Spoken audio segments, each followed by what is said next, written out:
सकाळु सकाळु मु बनईली चाहा तापर चलीगली गाधिक आसी रेडी हो गली। तो झील को टे धरदे देखुन से कमी निदर टलमल होती। तो ताकि धर सारापर मुझे रेडी होगी चलीगली ठाकुर पूजा करने को।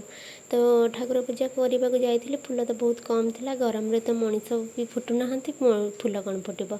तो चलीगले ब्रेकफास्ट करने को। तो आमर है गोल गोल पराठा और सिमेई नना आसते पूजा करदे देदेली सरबत। तापर चलीगली आम लंच प्रिपेरेसन। तो लंच आज होता डालमा छतु आलू भजा आ बो तांकर खटई बन देती। मु मोर चलीगली झील को टे धरदे झील संगे धर सारापर आम खाई पी शोई पड़ू। शोक उठिक मुझे संध्या प्रिपेरेसन बाहरी पड़ी। तो संध्या दे सारिकी समस्त आज डिमांड थिला तो टे पास्ता बनवाक पास्ता मुझे सब जिनस रेडी करदे रेडी कर सारिकी पास्ता भी बॉयल करदे बॉयल कर रखीदे पास्ता बनईदेली। तापर आम सब सांग खाईदेलु। रोची नमस्कार जय जगन्नाथ।